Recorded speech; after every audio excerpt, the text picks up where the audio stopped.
الحمد لله رب العالمين والصلاة والسلام على سيد المرسلين وعلى آله الطيبين الطاهرين وأصحابه الهادين المهديين. أما بعد، فأعوذ بالله من الشيطان الرجيم. بسم الله الرحمن الرحيم. رضي الله عنهم ورضوا عنه. آمنت بالله صدق الله مولانا العظيم وصدق رسوله النبی الامین المکین الکریم. ایک مرتبہ درود شریف پڑھیں. اللہم صلی علی سیدنا و شفیعنا و حبیبنا و مولانا محمد مبارک وسلم صلاۃ و سلاما علیک یا رسول اللہ صلی اللہ علیہ وسلم. حضرات، میری تقریر کا عنوان ہے خلافت صدیق اکبر اور ولایت مولا علی. اس عظیم الشان عنوان پر تقریر کے لیے لمبے چوڑے وقت کی ضرورت ہے اور یہاں وقت کی بہت قلت ہے. اس لیے میں حضرت صدیق اکبر کی خلافت کی طرف صرف اشارہ کرتے ہوئے بڑی تیزی کے ساتھ آگے بڑھ جاؤں گا. اس وقت عالم اسلام کی عظیم شخصیت استاذ العلماء ممتاز الفقہاء محدث کبیر حضرت علامہ ضیاء المصطفیٰ صاحب قبلہ قادری امجدی مظہر اللہ علی تشریف فرما ہیں اور عنقریب حضور قائد ملت بھی تشریف لائیں گے. اعلیٰ حضرت امام اہل سنت حضرت صدیق اکبر کی شان میں ارشاد فرماتے ہیں: سایہ مصطفیٰ مایہ اصطفیٰ عز و ناز خلافت پہ لاکھوں سلام. یعنی اس افضل الخلق بعد الرسول ثانی اثنین ہجرت پہ لاکھوں سلام. اور مولا علی کی شان میں عرض کرتے ہیں: مرتضی شیر حق اشجع الاشجعی باب فضل ولایت پہ لاکھوں سلام.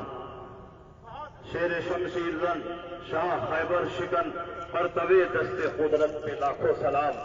عزیزان ملت اسلامیہ، حضرت صدیق اکبر رضی اللہ تعالی عنہ کی شان یہ ہے کہ انبیاء اور مرسلین کے بعد اس امت میں سب سے افضل حضرت صدیق اکبر رضی اللہ تعالی عنہ ہیں. اور اس بات پر جماعت اہل سنت کا اجماع اور اتفاق ہے. پروردگار عالم نے اپنے حبیب کی صحبت اور ان کی رفاقت کے لیے جن نفوس قدسیہ کا انتخاب فرمایا وہ انبیاء اور مرسلین میں سب سے افضل تھے. اور اس جماعت میں جو شخصیت سب سے افضل تھی وہ حضرت صدیق اکبر کی شخصیت ہے. اور اہل سنت والجماعت کا موقف یہ ہے کہ جو افضلیت کی ترتیب ہے وہی خلافت کی ترتیب ہے، اور جو خلافت کی ترتیب ہے وہی افضلیت کی ترتیب ہے. انبیاء اور مرسلین کے بعد سب سے افضل صدیق اکبر ہے کہ سب سے پہلا خلیفہ حضرت صدیق اکبر ہے. اس کے بعد عمر ابن خطاب ہے، اس کے بعد عثمان غنی ہے، اور اس کے بعد علی مرتضیٰ ہے. صدیق اکبر کی خلافت پر اور ان کی افضلیت اور خلافت کے مستحق ہونے پر ایک تو نہیں بخاری شریف میں بے شمار حدیثیں موجود ہیں، لیکن میں ایک حدیث کی طرف اشارہ کرتا ہوں. بخاری شریف جلد اول کتاب الصلاۃ میں یہ حدیث موجود ہے. جب نبی اکرم صلی اللہ علیہ وسلم کا مرض بڑھا، اور یاد رہے کہ 13 دن اللہ کے نبی مرض میں گرفتار رہے، 5 دن دیگر ازواج مطہرات کے پاس رہے، اور 8 دن حضرت عائشہ صدیقہ کے پاس رہے. دوشنبہ سے لے کر دوشنبہ تک حضرت عائشہ صدیقہ کے پاس قیام رہا. جمعرات کا دن ہے، عشاء کی نماز کا وقت ہے. نبی اکرم صلی اللہ علیہ وسلم کی مرض میں اضافہ ہو چکا ہے. اللہ کے نبی پر بار بار رشیداری ہو رہی ہے. جب ہوش میں آئے اللہ کے نبی نے فرمایا 7 مشق سے مجھ پر پانی بہایا جائے تاکہ غشی دور ہو جائے. پانی بہایا گیا، غشی دور ہوئی. اٹھنے کی کوشش کرتے ہیں، ضعف و نقاہت داری ہے، زمین پر لیٹ جاتے ہیں. پھر اٹھنے کی کوشش کرتے ہیں، زمین پر لیٹ جاتے ہیں. ضعف و نقاہت کے سبب اٹھ نہ سکے. ادھر نماز میں دیری ہو رہی تھی. نبی اکرم صلی اللہ علیہ وسلم نے ارشاد فرمایا: مرو ابا بکر فلیصلی بالناس. ابو بکر کو حکم دو کہ وہ لوگوں کی نماز پڑھائے. حضرت عائشہ صدیقہ نے کہا: یا رسول اللہ انہ رجل رقیق لا یستطیع ان یصلی بالناس. ابو بکر صدیق رقیق القلب ہے، نرم دل ہے. آپ کی جگہ پر کھڑے ہوں گے تو امامت نہیں کر سکیں گے، کسی اور کو حکم دے دیجیے. نبی نے فرمایا: مری ابا بکر فلیصلی بالناس. ابو بکر کو حکم دو لوگوں کی نماز پڑھائے۔ حضرت عائشہ نے پھر یہی کہا، نبی نے پھر فرمایا ابو بکر کو حکم دو کہ لوگوں کی نماز پڑھائیں۔ یہاں صرف نماز پڑھانے کا مسئلہ نہیں، ورنہ کسی کو بھیج کر نماز پڑھوا دیا جاتا۔ وہاں حضرت علی بھی موجود ہے، حضرت عباس بھی موجود ہے، اور عبداللہ ابن عباس بھی ہیں، دوسرے صحابہ بھی ہیں، لیکن نبی اکرم صلی اللہ علیہ وسلم حضرت صدیق اکبر کی خلافت کی طرف اشارہ فرمانا چاہتے ہیں۔ صدیق اکبر کو نبی اکرم صلی اللہ علیہ وسلم نے پوری شدت اور اصرار کے ساتھ اپنے مسلح پر کھڑا کیا اور دنیا والوں کو یہ پیغام دیا کہ آج میری زندگی میں جو میرے مسلح پر کھڑا ہو کر صحابہ کی امامت کرے گا، میرے وصال کے بعد وہی ملت اسلامیہ کا خلیفہ ہوگا۔ نبی اکرم صلی اللہ علیہ وسلم کی حیات ظاہری میں 17 وقتوں کی امامت حضرت صدیق اکبر نے فرمائی۔ حضرت علی فرماتے ہیں وہاں میں موجود تھا، میں بیمار بھی نہیں تھا، صحت مند تھا، لیکن نبی اکرم نے مجھے نہیں آگے بڑھایا، صدیق اکبر کو آگے بڑھایا۔ یہ اس بات کی دلیل ہے کہ انبیاء اور مرسلین کے بعد سب سے افضل صدیق اکبر ہے، اور جو سب سے افضل ہوگا وہی خلافت کا مستحق ہوگا۔ اس لیے نبی اکرم صلی اللہ علیہ وسلم نے حضرت صدیق اکبر کو اپنے مسلح پر قائم فرمایا۔ اور یاد رکھیے، جب مسجد نبوی شریف کی بنیاد رکھی جا رہی تھی تو اللہ کے نبی نے جلسہ سنگ بنیاد کیا۔ تمام صحابہ، تمام مہاجرین و انصار اکٹھا ہوئے اور نبی اکرم صلی اللہ علیہ وسلم نے سب سے پہلا پتھر اپنے ہاتھ سے رکھا اور صدیق اکبر سے فرمایا ابو بکر میرے پتھر کے بغل میں تم پتھر رکھو، اور پھر عمر سے فرمایا ابو بکر کے بغل میں تم پتھر رکھو، اور پھر عثمان سے فرمایا کہ عمر کے بغل میں تم پتھر رکھو۔ جب مسجد نبوی کی بنیاد رکھی جا رہی تھی پہلا پتھر نبی نے رکھا، اور اس کے بعد سب سے پہلا پتھر صدیق اکبر نے رکھا، اس کے بعد عمر نے رکھا، اس کے بعد عثمان نے رکھا۔ یہ اس بات کی دلیل ہے کہ نبی کے بعد پہلا خلیفہ ابو بکر ہوں گے، اس کے بعد عمر ہوں گے، اس کے بعد عثمان غنی ہوں گے۔ لیکن آج کچھ لوگ حب علی کے چور دروازے سے اہل سنت میں رافضیت کو گھسا رہے ہیں۔ بڑی بڑی خانقاہیں حب علی اور حب اہل بیت کے نام پر رافضیت کا جال اہل سنت کو پلا رہے ہیں۔ میں بتانا چاہتا ہوں کہ تم لوگ اہل سنت والجماعت ہو، مسلک اعلی حضرت کے ماننے والے ہو، امام اہل سنت کی کتابوں کو سامنے رکھو۔ ہم مولا علی سے بہت محبت رکھتے ہیں، اہل بیت سے محبت کرتے ہیں، کیونکہ اعلی حضرت نے ہمیں یہی تعلیم دی ہے کہ صحابہ سے بھی محبت کرو، اہل بیت سے بھی محبت کرو۔ اور میرا تو ماننا یہ ہے کہ اس دور میں اہل بیت کو چھوڑ کر صرف اور صرف صحابہ سے محبت کا دعویٰ کرنا یہ خارجیت ہے، اور صحابہ کو چھوڑ کر صرف اور صرف اہل بیت سے محبت کا دعویٰ کرنا یہ رافضیت ہے، اور دونوں سے محبت کرنا یہی مسلک اعلیٰ حضرت ہے۔ اہل سنت کا ہے بیڑا پار، اصحاب حضور نجم ہیں اور ناؤ ہے عطرت رسول اللہ۔ اور سنیے، جو لوگ کہتے ہیں کہ پہلا خلیفہ حضرت علی کو ہونا چاہیے اس لیے کہ رسول پاک نے مقام غدیر میں حضرت علی کرم اللہ تعالی وجہ الکریم کی جانشینی اور آپ کی خلافت کا اعلان کیا۔ نبی اکرم صلی اللہ علیہ وسلم نے مقام غدیر میں خطبہ دیتے ہوئے ارشاد فرمایا من کنت مولا فعلی مولا، میں جس کا مولا علی اس کے مولا۔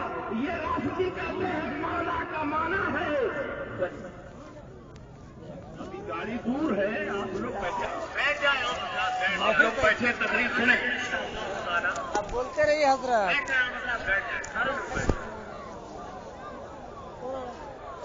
ابھی 10 منٹ لگے گا، اتنے میں ہماری تقریر مکمل ہو جائے گی۔ بیٹھ جائیے، بیٹھیے بیٹھیے، بیٹھ جائے، سارے لوگ بیٹھ جائیں، آرام سے بیٹھ جائیں۔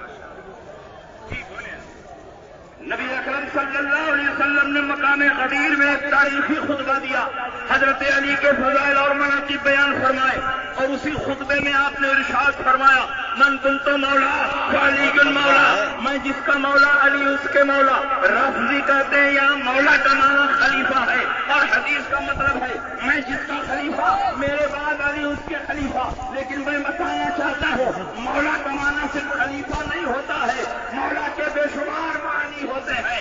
مولا کا معنی مالک ہوتا ہے, مولا کا معنی سردار بھی ہوتا ہے, مولا کا معنی غلام بھی ہوتا ہے, مولا کا معنی آزاد کرنے والا بھی ہوتا ہے. جس کو آزاد کیا جائے انعام دینے والا, جس کو انعام دیا جائے محبت کرنے والا, ساتھی, حلیم, پڑوسی, مہمان, شریف, بیٹا, چچا کا بیٹا, بھانجا, چچا, داماد, اس قسم کے بے شمار معنی آتے ہیں. اور جب کوئی لفظ کئی معنوں میں مشترک ہو تو جب تک کوئی قرینہ موجود نہ ہو کسی ایک معنی کی تشریح نہیں ہو سکتی ہے. یہاں مولا کا معنی دوست ہے, یہاں مولا کا معنی محبوب ہے, اس کا قرینہ اسی حدیث میں موجود ہے. رسول پاک نے اسی حدیث میں آگے ارشاد فرمایا اللہم والے من والا وعد من عدا, اے اللہ اس سے محبت فرما جو علی سے محبت کرے اور اس سے دشمنی فرما جو علی سے دشمنی کرے.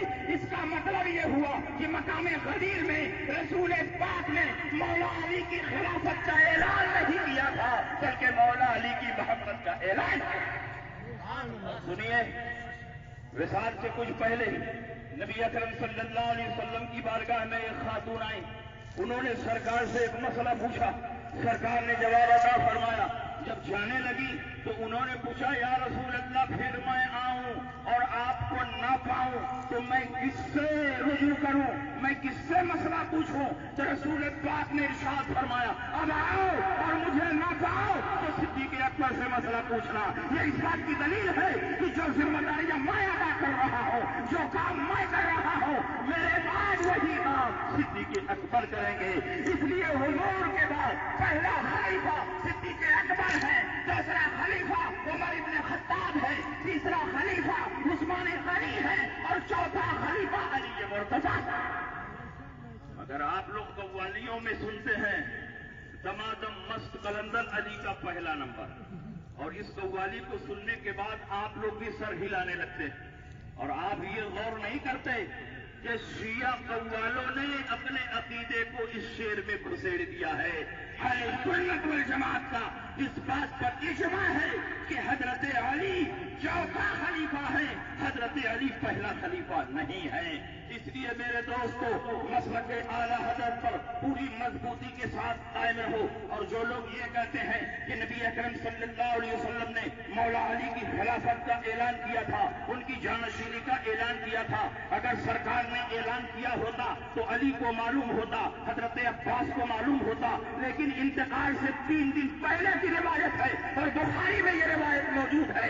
حضرت عباس حضرت علی نبی کی خدمت میں پہنچے نبی کی عیادت کے لیے, اور جب باہر آئے صحابہ نے پوچھا کیسے آپ لوگوں نے رسول پاک کو پایا؟ ان دونوں نے کہا الحمدللہ رسول پاک ٹھیک ہے. حضرت عباس نے حضرت علی کا ہاتھ پکڑا, کنارے لے گئے اور کہا ظاہری احوال بتا رہے ہیں کہ نبی 3 دن سے زیادہ اس دنیا میں نہیں رہیں گے, نبی دنیا سے جانے والے ہیں. چلو نبی کی بارگاہ میں پوچھ لیا جائے کہ آپ کے بعد خلیفہ کون ہوگا.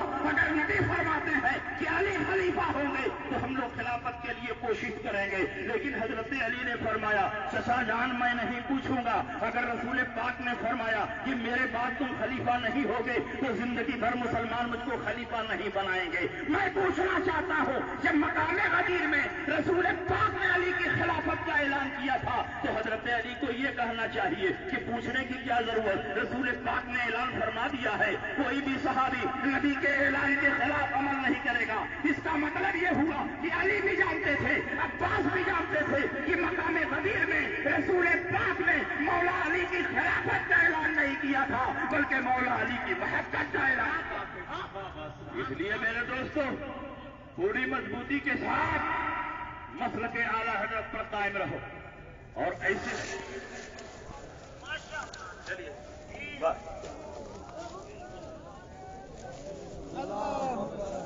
نعرہ تکبیر, نعرہ رسالت, عظمت اہل بیت, عظمت خلفاء راشدین, عظمت امیر معاویہ, نعرہ غوثیہ, بادشاہ ہندوستان, مسلک اعلیٰ حضرت,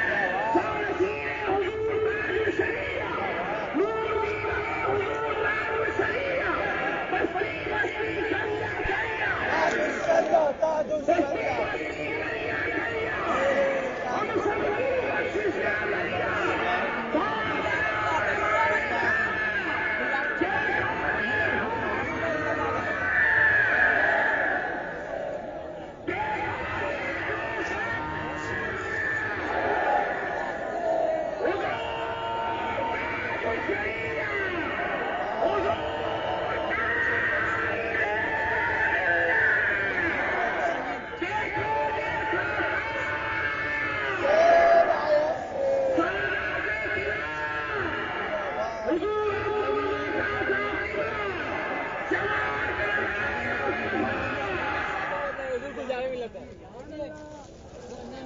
نہیں گزارے ملا تھا گزارے